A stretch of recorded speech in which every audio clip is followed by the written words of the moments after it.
This episode is made possible by Shaker and Spoon. Sign up using the link below and save $20 on your subscription. It's not often channels like mine get to do a video on alcohol, so we're going to have a bit of fun this episode. I went out and found all the drinks on this list, and over the course of the video, I'll be making and testing a drink containing each of them. Wish me luck. Humanity has a long and storied history of making and consuming fermented beverages, from the fairly tame to the downright diabolical. As far back as 9,000 years ago, we clever humans were inventing ways to intoxicate ourselves and throw killer Neolithic parties. And that trend has continued to this day, suggesting that humanity's favorite pastime may not be baseball or football, but rather getting totally smashed and regretting it the next day. While many adults enjoy a drink or two after a long day or over the weekend, not all alcoholic beverages are created equal. And in some cases, a drink or two might be all it takes to put you off the stuff for good. So, without further ado, let's look at some of the most notorious drinks you can buy.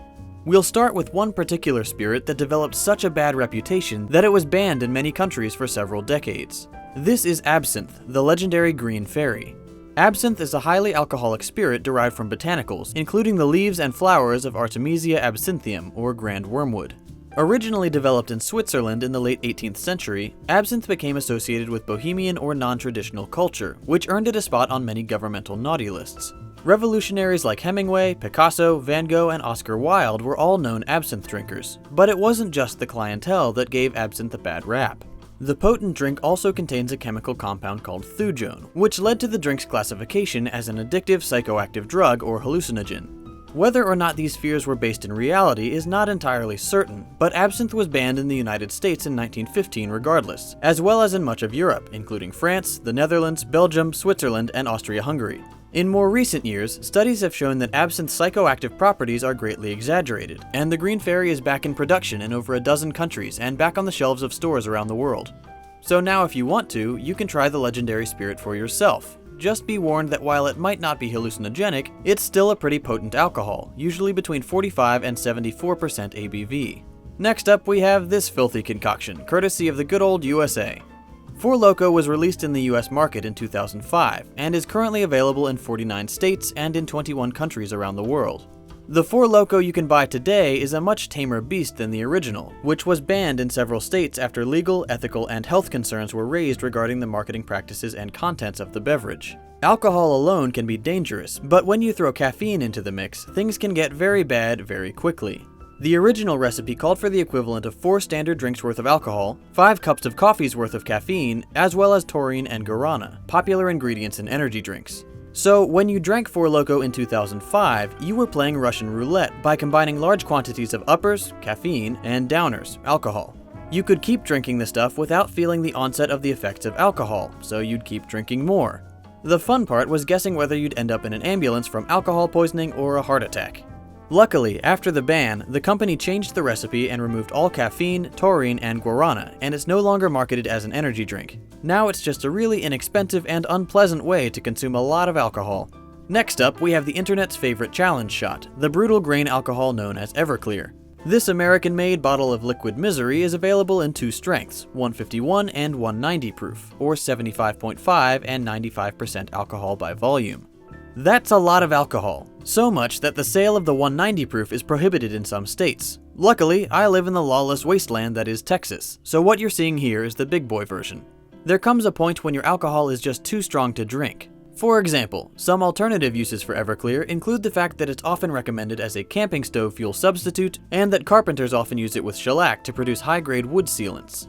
On the plus side, Everclear has a very neutral flavor profile, so if you want a really strong drink that will play nicely with your favorite mixers, this would actually mix pretty well.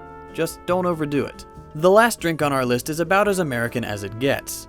Though originally brought over by Scots-Irish immigrants, when you hear the word moonshine, you probably think of a bunch of Appalachian hillbillies hiding from law enforcement out in the woods, and that's pretty much the gist of it. In the early 1900s, moonshine provided a huge boost in revenue for Appalachian farmers, since the limited roads made it difficult to transport corn crops. They quickly realized that a horse could carry 10 times the value of corn by first converting it into whiskey. While the term moonshine originally referred to illegally produced liquor, it's since been reclaimed by producers of legal products in an effort to market them as a similar drinking experience to the original White Lightning. The problem with early moonshine is that there was no way to regulate it. If Farmer Joe said his batch would get you drunk, you'd just have to take his word for it and roll the dice. You never knew what was in the drink, and impurities in the still often caused health problems, including blindness and lead poisoning. Proper moonshine finally became legal in the United States in 2010, and is defined as a clear, unaged whiskey. Its sale is still heavily regulated by the ATF, but the stuff you buy at your local liquor store is pretty much guaranteed not to kill you or make you go blind, at least in reasonable quantities. So, if you're in the mood for a drink once considered so dangerous it had to be banned, you've got your shortlist. Just remember, don't drink if you're underage, and for those of you who do try these concoctions, be safe and drink responsibly. And if you'd rather play it safe and try some much tastier drinks, I highly recommend you check out Shaker and Spoon. Shaker and Spoon is a monthly cocktail subscription box that delivers a craft cocktail experience right to your home. Every month you'll get 3 brand new original recipes created by world-class bartenders, as well as enough ingredients for 12 cocktails, 4 from each recipe. Each monthly box revolves around one type of liquor, so you only need to add the 1 bottle for all 3 recipes. Don't worry if you're not a drink mixing expert, Shaker and Spoon provides easy to follow instructions and how-to videos to make your own beautiful, complex cocktails. I'm certainly no professional when it comes to mixing drinks, but it's a lot of fun to open the monthly box and watch an awesome cocktail come together. As a little bonus for fans of Second Thought, anyone who signs up using the link below will save $20 on their subscription. Visit shakerandspoon.com/secondthought to save on your subscription and start making awesome craft cocktails today. If you enjoyed this video, make sure to subscribe and click the little bell next to my channel name to join the notification squad. You can watch my previous videos by clicking here, or watch my most popular videos by clicking here. Thanks for watching, and I'll see you in the next video.